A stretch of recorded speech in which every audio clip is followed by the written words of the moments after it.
Assalamualaikum warahmatullahi wabarakatuh. Perkenalkan, saya Intan Syahwa Wulandari ingin menjelaskan berpikir kritis dalam konteks berita tentang apresiasi dari perwakilan buruh kepada Kapolri Jenderal Listio Sigit Prabowo mencerminkan pentingnya dialog antara pihak berwenang dan kelompok buruh dalam menjaga ketertiban serta menyelesaikan permasalahan yang dihadapi. Berpikir kritis adalah kemampuan untuk menganalisis, mengevaluasi, dan memahami informasi secara mendalam agar dapat mengambil keputusan yang tepat atau memecahkan masalah secara efektif.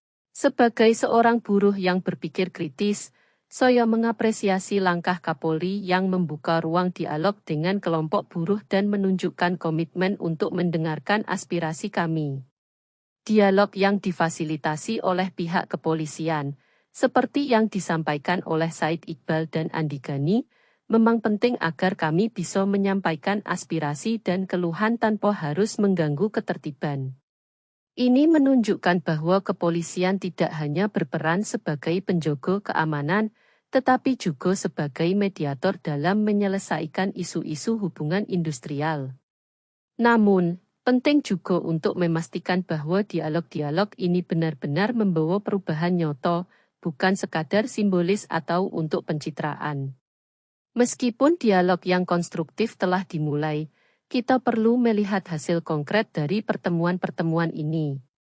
Misalnya, apakah ada kebijakan baru atau peraturan yang lebih berpihak pada kesejahteraan buruh? Apakah pengusaha dan pemerintah juga dilibatkan secara aktif untuk menyelesaikan persoalan upah, kondisi kerja, dan kesejahteraan kami? Sebagai buruh yang kritis, kami juga ingin memastikan bahwa tidak ada tekanan atau intimidasi dalam menyampaikan pendapat di ruang publik.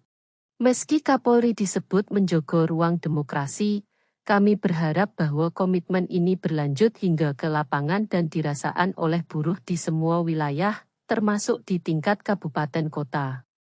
Ke depan, kami berharap dialog ini menghasilkan perubahan yang substansial dan berdampak langsung pada kesejahteraan buruh. Kerjasama yang baik antara Polri, buruh, pengusaha, dan pemerintah sangat penting untuk memastikan produktivitas dan stabilitas nasional, tapi kami ingin melihat bukti bahwa langkah-langkah konkret diambil untuk mencapai kondisi yang lebih adil dan sejahtera bagi semua buruh di Indonesia.